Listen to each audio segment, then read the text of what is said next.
Good morning people's, નમસ્તે. કેમ છો બધા? આજે આપણે હોમ લર્નિંગ કાર્યક્રમ અંતર્ગત રાઇટિંગ સેક્શનમાં લાસ્ટ ટાઈમ તમને ઈમેલ બરાબર પાકો કરાવી દીધો હતો અને એનું મટીરિયલ પણ મોકલ્યું હતું. અને આજે તમને લગભગ 20થી 25 માર્ક્સનું તમારી જોડીમાં ઠાલવીને જવાનું છે. અને કઈ વસ્તુ કઈ રીતે લખાય, જેમાં report writing, speech writing, information transfer, essay writing અને સમરી રાઇટિંગ ધોરણ 11 હોય કે 12 હોય, અને કેટલુંક 10મામાં પણ પૂછાય છે. હવે આટલા લાંબા વર્ષોના અનુભવના અંતે કેટલાય પેપરો જોયા છે, બોર્ડમાં પણ કામ કર્યું છે, તો 90 ઉપર માર્ક્સ જે વિદ્યાર્થીઓના પેપરમાં આવતા હોય છે અને એવું કઈ રીતનું લખાણ લખતા હોય છે, આપણા પેપર કરતાં એમના પેપરના ઉત્તરવયના લખાણમાં કઈ રીતે થોડું અલગ તરી આવે છે એની પણ ચર્ચા કરીશ. અને બાકી સ્વસ્તિક માટે તૈયાર કરેલું 2021ની જે તમે પરીક્ષા આપવાના છો બોર્ડની, એના માટે તૈયાર કરેલા top 10 essay, report, speech, mail, okay, information transfer અને સમરી, આ બધું જ પણ PDF સ્વરૂપે તમને મોકલીશ. તમારે એની પ્રિન્ટેડ કોપી પણ તમે કઢાવી શકશો જરૂર પડે તો. અને કદાચ કોઈને કોપી જોખી આવે તો બાજુમાં સ્કેન પણ કરાવીને આપી છે, ત્યાંથી પણ મળી રહેશે. પણ આ સ્વસ્તિક માટે તૈયાર કરેલું exam oriented material, exam oriented tips એ કહો કે ગાઈડન્સ કહો, એ તમારે બરાબર પચાવી દેવાનું છે. અને એ તમે યાદ રાખશો અને એ પ્રમાણે લખશો તો ચોક્કસ તમને 10થી 15 માર્ક્સનો જે એવરેજ વિદ્યાર્થી કરતાં ફાયદો થાય. અને આફ્ટર ઓલ સ્વસ્તિકનું રિઝલ્ટ ઊંચું આવે, તમને ક્રેડિટ મળે, તમારા પેરેન્ટ્સને ક્રેડિટ મળે અને અમને ક્રેડિટ મળે, એ અમે ઈચ્છી રહ્યા છીએ. તો હવે શરૂ કરીએ.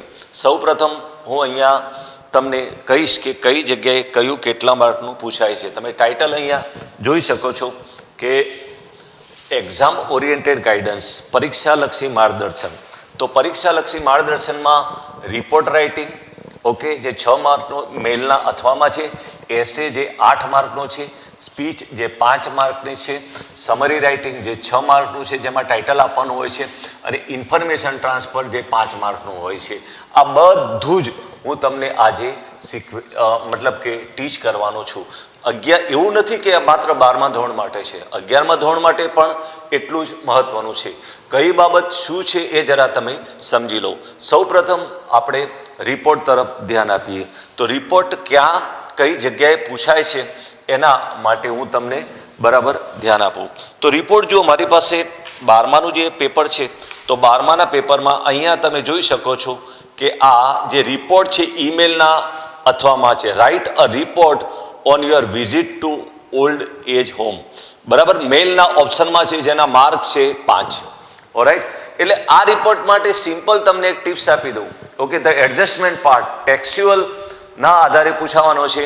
આ રિપોર્ટ લખવાનો પૂછાય ત્યારે આપણે સાયકલ લઈ અને RTO ઓફિસ પાસે જે વડીલ વૃદ્ધાશ્રમ છે, બરાબર, જ્યોતિન્દ્ર જીવન સંધ્યા, એની એકવાર મુલાકાત લઈ લો એટલે તમને આ હોમ ફોર એજેડનો રિપોર્ટ આવે.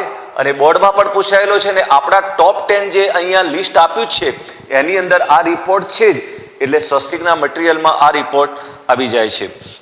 હવે હું બીજી વાત કરીશ કે એસે, બરાબર, એસે 8 માર્કનો પૂછાય છે.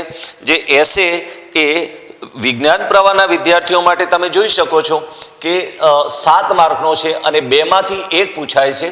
ટેક્સ્ટ બેઝ ઉપર જ પૂછાય છે. કઈ રીતે લખવાનું એ હું પછી તમને સમજાવું છું. અને કઈ રીતે 7માંથી 5થી વધારે માર્ક્સ મેળવી શકાય, તમે એવરેજમાં ન ખેંચાઈ જાઓ એ માટેની હું તમને કેટલીક ટિપ્સ આપીશ. તો આ 2માંથી 1 પૂછાય છે એ વિજ્ઞાન પ્રવાહના વિદ્યાર્થીઓ માટે એસે. અને સામાન્ય પ્રવાહના વિદ્યાર્થીઓનું આ લેટેસ્ટ પેપર સ્ટાઇલ છે. તો એ લેટેસ્ટ પેપર સ્ટાઇલમાં એમાં એમને 3માંથી 1 પૂછાય છે. તમે જોઈ શકો છો કે 1, 2 અને 3, 3માંથી 1 8 માર્કનો છે અને ટેક્સ્ટ બેઝ ઉપર આધારિત છે. અને એની અંદર પોઈન્ટ આપ્યા હશે, પોઈન્ટના આધારે તમારે વાક્યો બનાવવાના રહેશે. હવે ત્રીજો મુદ્દો છે સ્પીચ રાઇટિંગ. તો સ્પીચ રાઇટિંગ એ વિજ્ઞાન પ્રવાહના વિદ્યાર્થીઓ માટે અહીંયા તમે જોઈ શકો છો કે ક્વેશ્ચન નંબર 18માં farewell function of your home classmate, prepare a speech on title of the following point આપ્યા હશે. 5 માર્ક છે, 18મા નંબરનો પ્રશ્ન છે અને એ કોઈ વિજ્ઞાન પ્રવાહના વિદ્યાર્થીઓ માટે એ 18મા નંબરનો 5 માર્કનો પૂછાય છે. અને આપણે સામાન્ય પ્રવાહના વિદ્યાર્થીઓ માટે સ્પીચ રાઇટિંગ જરા જોઈએ તો આ રહી, એમને પણ એ જ રીતે you are invited to speak on importance of yoga, draft speech about 100 word. એટલે કે આની 100 વર્ડ એટલે એક લાઇનની આપણે 6 શબ્દો ગણીએ તો 15 વાક્યો મિનિમમ તમારે બનાવવાના રહેશે. એમાં 61મા નંબરનો પ્રશ્ન છે. એના પછીનો મુદ્દો છે સમરી રાઇટિંગ. હવે સમરી રાઇટિંગ એટલે કે સાર લેખન જેને કહેવાય, એ વિજ્ઞાન પ્રવાહના વિદ્યાર્થીઓ માટે સેક્શન બીમાં જે તમે જોઈ શકો છો, સેક્શન બીમાં 9મા નંબરનો પ્રશ્ન છે અને 5 માર્કનો છે. હવે આ કઈ રીતે લખાય એ હું પછી તમને કહું છું, પણ આ વિજ્ઞાન પ્રવાહના વિદ્યાર્થીઓ માટે પાર્ટ બીમાં 11મું ધોરણ હોય કે 12મું એમને 5 માર્કનો પૂછાય છે સમરી એટલે કે સાર લેખન. અને મતલબ કે સામાન્ય પ્રવાહના વિદ્યાર્થીઓ માટે જરા જોઈ લઈએ તો એમને પણ સમરી રાઇટિંગ આ રીતની જ છે. ઓકે, કે એ રીતની એ લોકોને આ રહ્યું, read the following passage and write a summary, give a suitable title. વિચારીને ટાઇટલ પણ આપવાનું છે. સમરી કઈ રીતે લખાય એવું પછી સમજાવજો, પણ 5 માર્કનો 38મા નંબરનો પ્રશ્ન છે. અને લાસ્ટ વન છે ઇન્ફોર્મેશન ટ્રાન્સફર. હવે ઇન્ફોર્મેશન ટ્રાન્સફર એ તમારા માટે એક નવો શબ્દ છે. ઇન્ફોર્મેશન ટ્રાન્સફરને બીજા શબ્દોમાં એક કહીએ તો વર્બલ ટુ વિઝ્યુઅલ. ઓલરાઈટ, તો ઇન્ફોર્મેશન ટ્રાન્સફર એટલે કે તમે જ્યારે સ્કૂલથી બહાર નીકળો છો ત્યારે આજુબાજુ કેટલું બધું ઇંગ્લિશ જુઓ છો.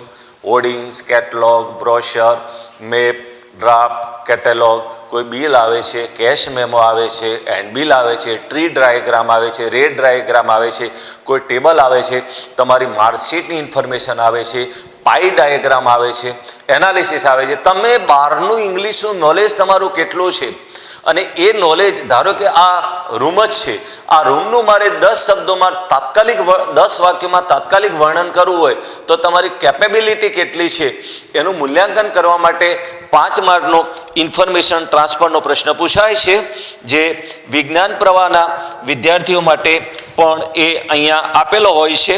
ઓરાઈટ, અને સામાન્ય પ્રવાહના વિદ્યાર્થીઓને પણ એ ઇન્ફોર્મેશન ટ્રાન્સફર પૂછાય છે, જે તમે જોઈ શકો છો. આ રહ્યું ઝવેરચંદ મેઘાણીનો બાયોડેટા છે, લેખકનો બાયોડેટા છે ઝવેરચંદ મેઘાણીનો. એને આ 17મા નંબરનો પ્રશ્ન એ ઇન્ફોર્મેશન ટ્રાન્સફરનો છે અને એના તમારે એ રીતના માર્ક્સ છે, કમ્પલસરી 5 માર્ક છે. સામાન્ય પ્રવાહના વિદ્યાર્થીઓ માટે પેપર સ્ટાઇલ થોડી અલગ છે અને એમને થોડું અલગ ટાઈપનું મતલબ કે ઇન્ફોર્મેશન ટ્રાન્સફર આપ્યું છે. એની જરા ચર્ચા કરી લઈએ તો એ સામાન્ય પ્રવાહના વિદ્યાર્થીઓ માટે જુઓ, પહેલામાં ઝવેરચંદ મેઘાણીનો 59મા નંબરનો પ્રશ્ન છે, કેમ કે એમને પાર્ટ એ બી એવું હોતું નથી. સેક્શન ઈમાં આને ટ્રી ડાયાગ્રામ કહેવાય, બરાબર. 1, 2, 3, 4, 5. હવે ધારો કે આ જ છે 5 માર્કનો પ્રશ્ન છે. હવે આને મારે વાક્યો બનાવવાના છે. મેં તમને થોડી વાર પહેલા સમજાવ્યું કે વાક્યો કઈ રીતે બનાવી શકાય. તો પહેલું જ વાક્ય તમારે આ લખવાનું કે what is this data about. તો this is the data about 24 hours cycle of a human being. Okay, પછી બીજું વાક્ય લખવાનું કે this data are divided in 3 parts. First means initial range goes to the left side. It shows 8 hours for a work, 7 hours for a sleep, and 9 hours for 3H, 3F, and 3S. Okay, then in the final range also consists of a 3 range. Alright, and 3H stand for 3 hours stand for health, hygiene and hobby. થોડું વધારે લખી શકાય કે 3 hours he watches the TV, also does the hobby drawing etc., also goes for a recreation, plays cricket etc. And 3F, okay, then 3F stands for family, friends and faith. 3 friend, he goes to the friend for playing. He also read the astrological or the religious books, and he discuss and takes a lunch or dinner with the family. And last 3H, 3S stand for service, soul and આ 3S, service, soul and smile. That means he do a laughing exercise, he also prays to God, and he goes for a social service. તો આટલામાંથી મેં તમને 80 શબ્દો એટલે કે 12 વાક્યો બનાવી દીધા. તમારે આ રીતના 12 વાક્યો ગ્રામેટિકલ ભૂલ કર્યા સિવાય તમારે બનાવવાની તૈયારી રાખવાની. શું પૂછાય કોઈ નક્કી નથી.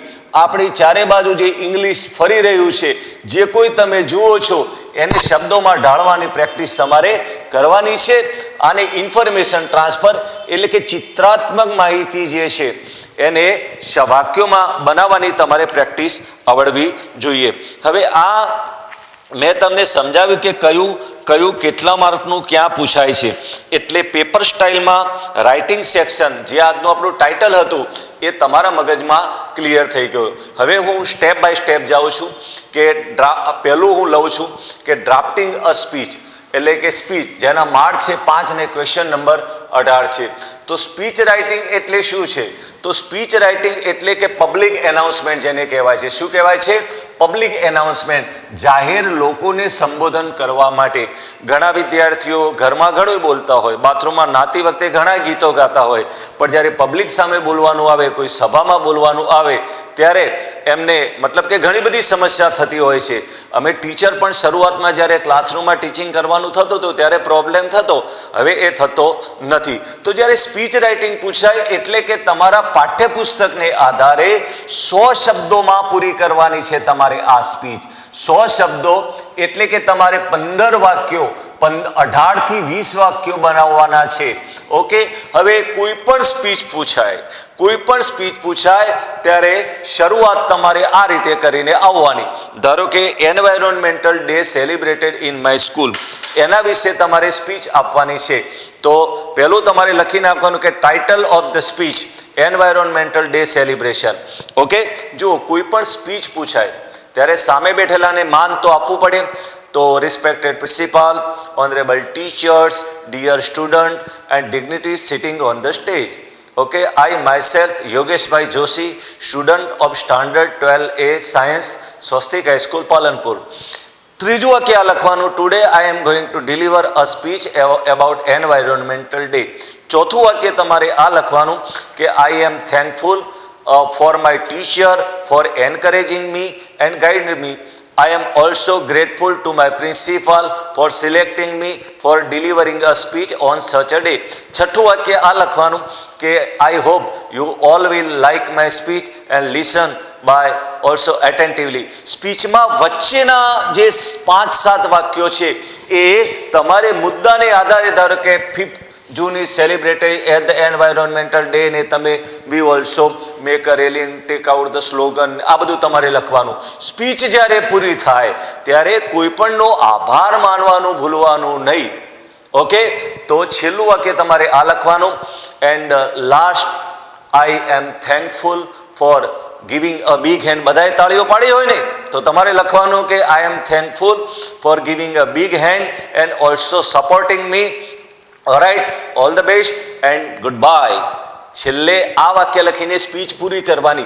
સ્પીચમાં વિદ્યાર્થીઓ આટલું લખશો તો 5માંથી 4 માર્ક તમારા કોઈ જ નહીં કાપી શકે. પાઠ્યપુસ્તકને આધારે પબ્લિકની સામે લોકોને સમજાય એવી સાદી ભાષામાં મનમાં ગુજરાતીનું ઇંગ્લિશ કરીને તમારે લખી કાઢવાનું. જો આ રીતનું અહીંયા તમે જોઈ શકો છો. ઓલરાઈટ કે here I am giving some example about આ સેમ્પલ સેન્ટેન્સ. આવી 10 સ્પીચ એ હું તમને મોકલી દઈશ, એ તૈયાર કરવાની એટલે તમારા 5 માર્ક ક્લિયર થઈ જશે. જો આ સ્પીચ રાઇટિંગના 5 માર્ક બરાબર. આ 10 સ્પીચ હું તમને ખાલી લિસ્ટ નહીં પણ સ્વસ્તિકના રિઝલ્ટ માટે તૈયાર કરેલું મટીરિયલ એ તમને મોકલી દઈશ. એટલું વાંચી લેવાનું, આ પ્રમાણે તમારે લખવાનું રહેશે. એના પછી બીજો મુદ્દો છે રિપોર્ટ રાઇટિંગ. હવે રિપોર્ટ રાઇટિંગ એટલે શું? રિપોર્ટ રાઇટિંગ એટલે આંખો દેખી. તમે સ્કૂલ અવર્સ દરમિયાન આખું વર્ષ ઘણા બધા એવા તમે જે નજરે જોયું છે, ઓલરાઈટ, એનું તમારે વર્ણન કરવાનું હોય છે. રિપોર્ટ એ ભૂતકાળમાં જ આવે છે. રિપોર્ટ માટે રાઈટ સાઈડમાં આ બાજુ ડેટ હોય બરાબર, આ બાજુ ટાઈમિંગ્સ હોય બરાબર, AM કે PMsમાં હોય, પછી ટાઇટલ ઓફ રિપોર્ટ આવી શકે, ટાઇટલ ઓફ રિપોર્ટ બરાબર. એ હું તમને બધું સમજાવું છું. એ સરસ મજાનું લખવાનું અને છેલ્લે વોટ ઓફ થેન્ક્સ પણ લખવાનું રહેશે. તો રિપોર્ટમાં ભૂતકાળમાં લખવાનો કોઈ પેરેગ્રાફ પાડવાનો નથી, ગ્રામેટિકલ ભૂલ ના આવી જોઈએ અને એકદમ સાદી સરળ ભાષામાં 15 થી 20 વાક્યોમાં તમારે લખવાનો છે. રિપોર્ટના મુદ્દા કયા કયા હોય છે કે તમે વર્ષ દરમિયાન કોના, ધારો કે teacher day celebrated in my school, okay, teacher day, sports day, environment day, yoga day, science fair આવે છે, farewell function of SSC and HSC students આવે છે, ઓકે, હેલ્થ ચેકઅપ કેમ્પ આવે છે, મેડિકલ ચેકઅપ કેમ્પ આવે છે. આવા બધા ઘણા બધા મુદ્દા રિપોર્ટમાં આવી શકે છે. હવે રિપોર્ટ કઈ રીતે લખાય, બરાબર, રિપોર્ટ કઈ રીતે લખાય એના માટે સિમ્પલ મેટર કે એમાં લાગણીઓ ના આવવી જોઈએ, એમાં લાગણીઓ આવવી જોઈએ નહીં, માત્ર હકીકતોનું વર્ણન થવું જોઈએ. ટાઇટલ અહીંયા આપવું ફરજિયાત છે, ડેટ અને ટાઈમિંગ AM કે PM લખવાનું અને ટૂંકો સાર લખવાનો રહેશે. આ તમારે બરાબર વાંચી લેવાનું અને 5 માર્ક. હવે સ્વસ્તિક માટે રિપોર્ટ વિદ્યાર્થીઓને વધુમાં વધુ માર્ક્સ આવે એટલે આ એક મેં નમૂનો તૈયાર કરીને મૂક્યો છે. જુઓ, આ ડેટ ડિસેમ્બર 2000 આ લખવાની, timing left side date, right side timing, topic of the report બરાબર મઠારવાનું કે the prize distribution function in my school organized on 15 December. It was held in my school assembly, which was well decorated. It was started at the prayer of Goddess Saraswati, and it was anchor was made by so and so, and prize distribution function, chief guest speech, જે કોઈ લખવું હોય અને છેલ્લે આ વાક્ય લખીને આવવાનું. It was ended with a vote of thanks, એટલે આભાર દર્શન and singing national anthem. આટલું તમારે પૂરેપૂરું, આ વચ્ચેના ખાલી વાક્યો તમારે લખવાના, ઉપરનું તમારે આ મેં માળખું રિપોર્ટ માટે બનાવીને આપ્યું છે. કયા ટોપ 10 રિપોર્ટ છે એ આ રહ્યા, એ નમૂના સાથે હું તમને મોકલી દઉં છું. ધારો કે એન્વાયરોન્મેન્ટલ ડે સેલિબ્રેશન, પર્યાવરણ દિનની ઉજવણી, ફેરવેલ ફંક્શન 10મા 12માના વિદ્યાર્થીઓનો વિદાય સમારોહ, health checkup program, AIDS awareness rally, બહુ અત્યારે એડોલન્સ માટે અગત્યનો છે, Beti Bachao Beti Padhao program in school, sports day, teacher day, school cleaning, classroom decoration in your school, republic day, independent day, book fair, science fair, prize distribution program in school, annual function, cultural week કોઈ શબ્દ વાપરે છે in your school, અને trekking ને camping program. આ 1 થી 10 બરાબર પાકા કરી દેવાના. આ માળખા પ્રમાણે જ લખીને આવવાનું. તમારા મીન્સ કે 5માંથી 4 માર્ક્સ પરફેક્ટ આવી જશે, ગ્રામેટિકલ ભૂલ આવી જોઈએ નહીં. એના પછી છે મતલબ કે એસે. હવે નિબંધની વાત કરીએ તો એસે એટલે એક વિશાળ જે 8 માર્કનો છે ને પેલામાં 7 માર્કનો છે. એસે ટેક્સ્ટ બેઝ ઉપર પાઠ્યપુસ્તક આધારિત જ પૂછાય છે અને પાઠ્યપુસ્તકના જ કન્ટેન્ટના બેઝ ઉપર પૂછાય છે. દર વર્ષે ટોપ 10 એસેનું લિસ્ટ આપ્યું છે, પણ વિદ્યાર્થીઓ એવું એસેમાં મેં ઘણા એવા વિદ્યાર્થીઓ જોયા છે કે એસે ડાયરેક્ટ સીધી કોઈની કોપી કરે છે અથવા અપેક્ષિતમાં કે અન્ય જે જગ્યાએ લખ્યું હોય એનો ઉતારો કરી દે છે. અમને ટીચરને તમારી પોતાની મૌલિક કે ઇમેજિનેટિવ ભાષા જોઈએ. એસે એ માત્ર એવરેજ, ધારો કે 8 માર્કનો એસે છે તો અહીંયા એસે રાઇટિંગ જે છે બરાબર 8 માર્કનો જે એસે છે તો એ એસેમાં સીધા તમે એવરેજમાં ન ખેંચાઈ જાઓ. આ જુઓ, એવરેજમાં ન ખેંચાઈ જાઓ એટલે કે વાંચ્યા વગર 3-4 માર્ક આપીને આગળ ચાલતા થાય એવું નથી કરવાનું. પરીક્ષકને તમારા લખાણ દ્વારા એસે વાંચતા કરવાના છે, બરાબર. 8માંથી આપણે 7 માર્ક મેળવવાના છે, 7માંથી 6 માર્ક મેળવવાના છે, બરાબર. તો કઈ રીતે મેળવી શકાય એની જરા ટિપ્સ જોઈ લઈએ. તો એસેમાં પોઈન્ટ આપ્યા હશે તો પોઈન્ટના આધારે 2-3 વાક્યો બનાવવાના. ગ્રામેટિકલ ભૂલ ન આવવી જોઈએ. ઓકે, જુઓ, ટાઇટલ ઓફ એસે, બરાબર. એસેનું એક ટાઇટલ જો અહીંયા આ છે ને અહીંયા આ, હું બરાબર તમને સમજાવી દઉં છું. જુઓ, આ અહીંયા તમે આ સ્વસ્તિક માટે મેં માળખું તૈયાર કર્યું છે. Write an essay about the career I would like my aim in a life, 8 mark મેં પોઈન્ટ આપ્યા છે. તો આ રીતે ટાઇટલ ઓફ ધ એસે સરસ મજાનું લખી, બોર્ડમાં પેન્સિલ એલાવ છે તો પેન્સિલથી બોક્સ બનાવી દેવાનું. એકાદું વાક્ય, everyone has a different career to choose in future life after study, I want to be ideal teacher. પછી આ સાહેબ આને એવરેજ માર્ક ન આપે એટલા માટે તમે 83 લીટીમાં કવિતાની લલકારેલી પંક્તિઓ તમે લખી શકો છો. School is a temple, sir is a form of second parent, my aim is to make student ideal Indian citizen. એકાદી 83 લીટીમાં જો મેં લખ્યું છે, આ અક્ષરો જુદા છે ને આની મતલબ કે કર્સિવમાં લખ્યું છે, આઈ વિલ બી આઈડિયલ ગુરુ of a pupil and make them great noblemen. A teacher is a true friend, philosopher as well as guide of the student. તમારું ઇંગ્લિશ ભાષાનું વિશાળ જ્ઞાન કેટલું છે એને ચકાસવા માટે એસે, તમે કોઈ પણ એસે લખાયા પછી કોઈ સારા કેપિટલમાં વાક્યો લખ્યા પછી આવું પણ કરી શકો છો. બોક્સ પણ બનાવી શકો છો પેન્સિલ વડે, ઓરાઈટ. અને કોઈ પણ વસ્તુ કેપિટલમાં પણ લખી શકો છો. ધારો કે ટ્રીઝ આર બેસ્ટ ફ્રેન્ડ, આવું પણ તમે લખી શકો છો. બરાબર. પણ ગમે તે રીતે તમારે પરીક્ષકને વાંચતા કરવાના છે ને છે. આ સૌથી ગ્રામરમાં એસેમાં મોટામાં મોટો 7 કે 8 માર્કનો પ્રશ્ન, અને એને આપણે બિલકુલ ટાળવાનો નથી. પોઈન્ટના આધારે વાક્યો બનાવવાના છે, ટાઇટલ બનાવવાનું છે. ઓકે. ટેક્સ્ટ બેઝ હશે, કેપિટલ લેટર, કવિતાની પંક્તિઓ પણ. ધારો કે મધર વિશે હોય તો કર ઝુલાવે પારણું જગ પર શાસન કરે, એકાદું ગુજરાતી વાક્ય લખી કાઢવાનું, એકાદું સંસ્કૃતમાં લખવાનું. અરે આ ટ્રીજ વિશે નિબંધ પૂછાય તો નાનકડું ઘણા વિદ્યાર્થીઓ તો પેન્સિલથી એકાદું આવું ટ્રી પણ દોરી કાઢે છે સાઈડમાં બોક્સમાં, કે ખબર પડે કે આ રહ્યું એ ટ્રી છે. ઓરાઈટ. તો એનાથી એ પરીક્ષકને ખબર અને એને પૂરેપૂરા માર્ક આપવા માટે લલચાય. તમારે એ કામ કરવાનું છે. નિબંધ પ્રેઝન્ટ ટેન્સમાં લખવાનો છે. 150 શબ્દો એટલે 20 થી 25 વાક્યોમાં તમારે લખવાનો છે.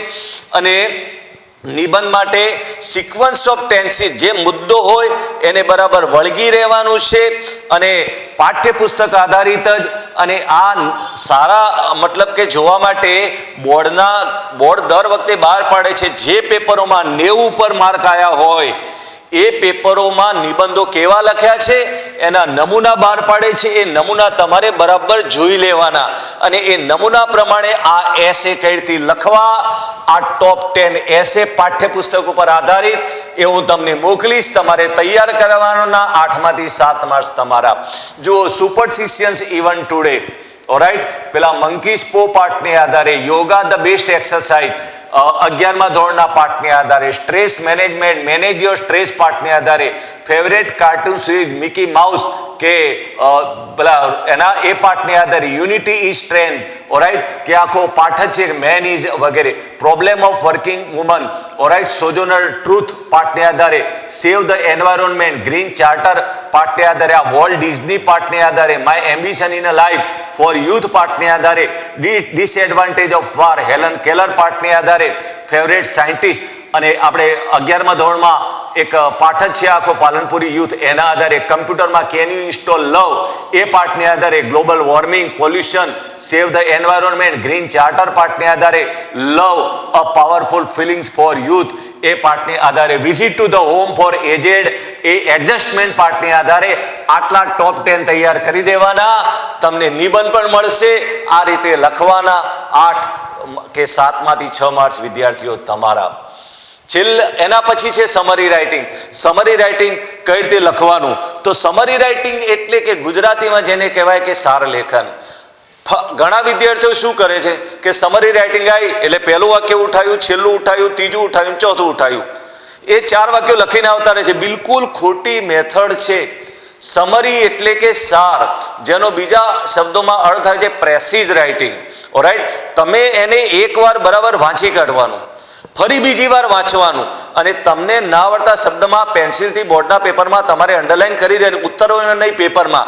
ત્રીજી વાર વાંચો ત્યારે આજુબાજુના વાક્યને આધારે એનો મિનિંગ સમજવા માટે પ્રયત્ન કરવાનો. અને પછી તમારે ટાઇટલ પણ આપવાનું છે. જે શબ્દ બરાબર તમારા મગજમાં લાગતો હોય કે આના વિશે ટોપિક છે એ ટાઇટલ ઓફ સમરી આપવાનું. અને એ જે યથાર્થ વાક્ય હોય, આપણે ઘણીવાર વાક્યો ટૂંકાઈને એક શબ્દમાં પણ બનાવી શકાય, એન્ડ એઝ વેલ એઝ વગેરે વડે પણ તમે સમરી બનાવી શકો છો. પણ સમરી 3 થી 4 વાક્યોમાં તમારે વિદ્યાર્થીઓ પૂરી કરવાની છે.